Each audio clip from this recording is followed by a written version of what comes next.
Hey everybody, and welcome to my second of two videos on this, the Nikon FE2. In the first video, we looked at all of the buttons and interface elements and noted what they were. In this video, we're actually going to talk about what they do and how to use them to take a photo. So the first thing we're going to do is talk about mounting and unmounting a lens. So here's your lens mount. This is your lens release, and you can maybe see right here there's a little pin that goes into the camera when you push it down.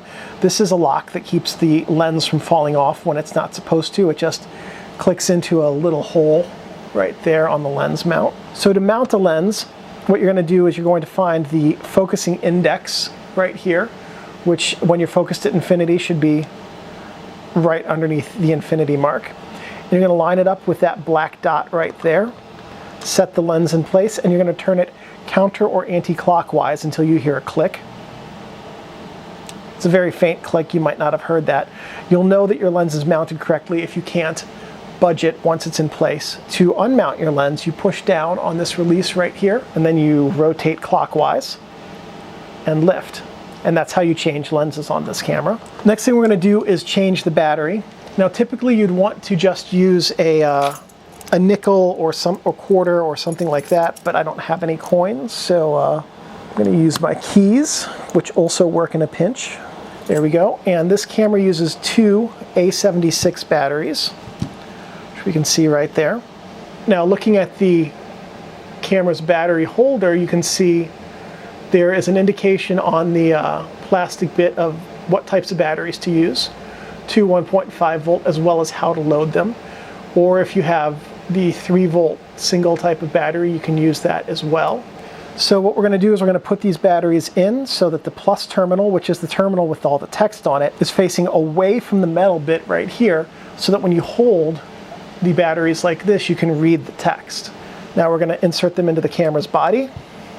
There we go. And these should screw in really easily. If they don't, then that means that you're cross-threading the battery compartment, and you'll want to back out the threads and put it back in. So it should be really easy to get these in. If you're using a coin, it's really easy. If you're using keys, it's ridiculous. Batteries are in. This camera has an electronic shutter, so batteries are required for any shutter speed other than M250 and bulb to work. To use a flash on this camera, there are two ways to do it, with either the hot shoe right here, putting the flash right in, or connecting it to the PC sync port that is right here. Either one's okay. In fact, you can use both at the same time. To use the flash, you'd either set it to 250 right there. That's your flash sync speed. Any slower speed will work fine as well. M250 and bulb also work. So anything from B up to the red 250 will work for flash photography. Automatic mode will not reliably work for flash photography, because if automatic mode says, I need 1/680th of a second, it'll do that, and your flash photo won't turn out well. So let's talk about why it is that you want to use 1/250th of a second for a flash. So let's say that what we're doing here, this is the photo we're going to take with a flash, okay? And my hands are the shutter curtains. So the first shutter curtain opens, and then the second shutter curtain closes. That's how a focal plane shutter like this camera has works. In this camera, it goes from top to bottom, but I can't do that with my hands with the way I'm sitting. So for demonstration purposes, the first curtain opens and then the second one follows, okay? At 1/250th of a second, that is the fastest shutter speed at which the curtains are both open. The entire scene is exposed to the film frame for a very short period of time. The flash triggers at that moment, and then the second curtain closes. If you're using a full second, same thing, it opens for a full second, it's open to the outside light, and then the second curtain closes. Shutter speeds aren't changed by the curtains physically moving faster or slower, but by the spacing between the curtains. If you're doing a photo at 1/2000th of a second, the first curtain will open, and then the second curtain will come behind it. Now, if you triggered a flash right now, what would happen is that this part of the photo would be exposed by the flash, and everything else would be dark because the light would be covered by the curtains, so there'd be no flash coming into the frame where the curtains are. That's why 1/250th is the fastest speed you can use a flash at with this camera. To load the film, we need to open up the film back, and the first thing we're going to do is push this lock release right there, lift up on the film release knob, and pull. There we go. And this is the inside of the camera. So you can see the shutter action right here. If we go to a longer shutter speed, say a half of a second or a second, I can't tell. Go. So what we're going to do to load film is we're going to set it in place. Oops. We're going to lift up the film rewind knob because two objects can't occupy the same space at the same time. Going to set the film cassette right in there. There we go. Push the film rewind knob into place. We're going to pull out a leader, and we're going to feed it across and into this little slit in the film take-up spool. There we go. Advance. Advance. And now at this point what you would do is you'd close your film back, tighten up any slack in your film cassette here. There we go. You don't want to hear it creak or anything like that. You just want to tighten it up a bit. Exposure. Now watch this right here. You know your film is advancing if this turns. And we advance until we get to frame 1 on the frame count window. Now, in reality, what you want to do is not at this point open the back of your film chamber, because film is one and done. If it touches the light, it's not going to be able to record an image. It records an image because the light coming through the lens focuses it onto the film. So if I had taken a bunch of images and now opened my film back, some, if not all, of the images would be ruined by exposure to the light.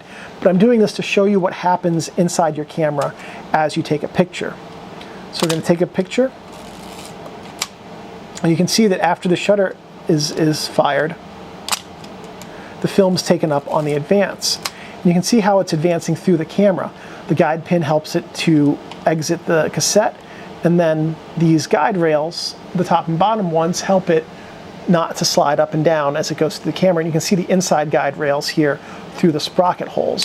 And those are sandwiched by the film pressure plate as it advances. So now you've taken all of your pictures, right? Again, you want to have the film back closed from the time you load the film until the time you completely rewind it. But I'm going to show you what happens inside your camera when you rewind the film. So you hold the film rewind button down. Now we're going to start rewinding. Everything will rewind very smoothly if it's been loaded correctly. Now listen for this sound.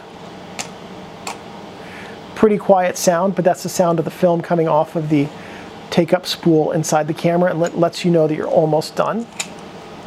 At that point, you would open up the film back, take out your film. You'd want to rewind the entire leader so that you don't accidentally reuse it in real life.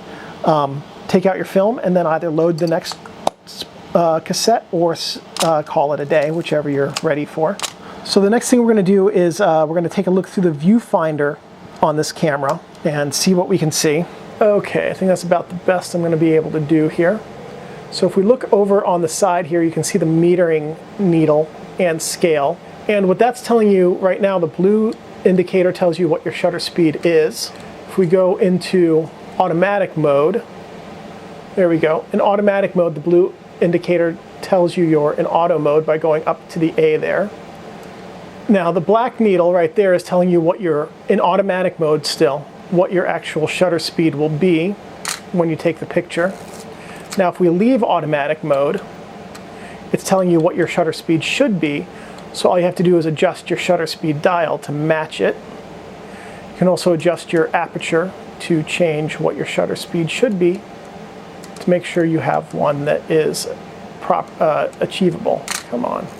Also on the top of the viewfinder, though, I'm not able to show it with this new camera for some reason, is there's a little window that you can look at to see what your aperture is set at. So you can tell your aperture and your shutter speed by looking at the meter. And then by matching up the two needles, matching the two needles will let you know that you have a proper exposure. When looking through the viewfinder, what you're seeing is 93% of what's going to end up on the camera, or on the film rather. So there's a little bit of loss on the edges and the top and the bottom of the frame when you actually see through the viewfinder compared to what's on the film. And it's magnified at 86% of the size it's going to be on the film. A couple of other tricks you can do with this camera is you can do what's called stop-down metering.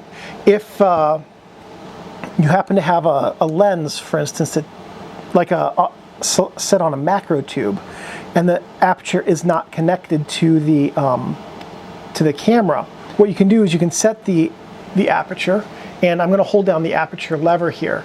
But if the lens wasn't connected, the aperture would stop down by itself.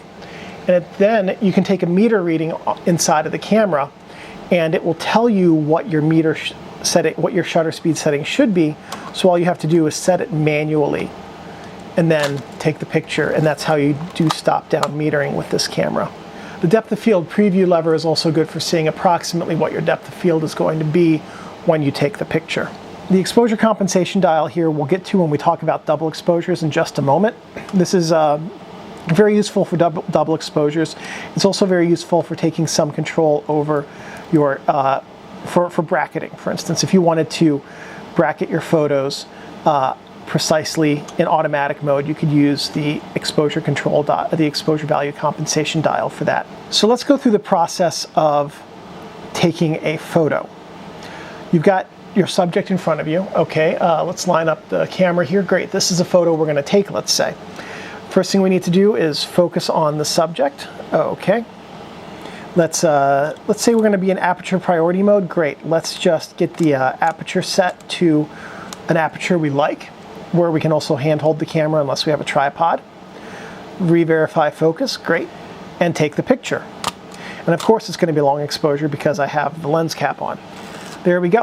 So we've taken the picture. If we're not in aperture priority mode, all we have to do is line up the shutter speed setting with the indicated needle. We have to just match the two needles. Okay, there we go. Take the picture. It's a really easy, intuitive process with these cameras. So what about double exposures? Double exposures are pretty easy to do either in manual mode or aperture priority. So let's go through the process of how to take a double exposure really quickly. First thing you'll want to do is take your first frame, hold the double exposure lever down like this, advance. There we go. And you'll release the double exposure lever as the film advance reaches your finger. Take your second photo and advance. Let's talk a little bit about some of the science behind it. So let's say you take a meter reading and it says 1/125th of a second at f5.6 as the proper exposure for your photo. What you'll need to do for a double exposure is cut the amount of light reaching the film in half, because if you have two proper exposures reaching the film, you'll overexpose the film. So the easiest way to do that is simply to make the shutter speed shorter. 1/250th of a second is half as much light, it's twice as fast as 1/125th. First photo, hold the lever down, advance. Second photo, there we go. That's double exposure in manual mode. What about automatic mode? Okay, so this is really easy to do. We're going to use the exposure compensation dial. We need to go -1 stop of light. 1 stop of light is the same as going from 1/125th to 1/250th, or from 1/8th to 1/15th. What you're going to do is you're going to take your first photo, advance the film, take your second photo. There you go. You've got twice as much light. You've got the proper amount of light hitting the frame in 2 exposures by using exposure compensation. And yes, you can use exposure compensation in manual mode, but really there's not any purpose to doing that. It's easier just to adjust the shutter speed. When shooting double exposures, it's a good idea to adjust the shutter speed and not the depth of field. You don't necessarily want to change your depth of field when doing a double exposure, because that can have unintended consequences for your images. So that is it. That is the Nikon FE2 instruction manual series, video manual series. If you have any questions or comments, please leave those below. I'm pretty good about responding quickly. If you have suggestions or thoughts for future videos, please let me know. I'm always happy to hear your ideas, and I'm pretty responsive about getting back to you. If you'd like to subscribe to find out when I have more videos coming out about cameras and photography, please do. If you are an amateur photographer who's taken photos with the Nikon FE2, feel free to share a link to those videos, to those albums rather. And one last thing, thank you guys for watching, and take great photos.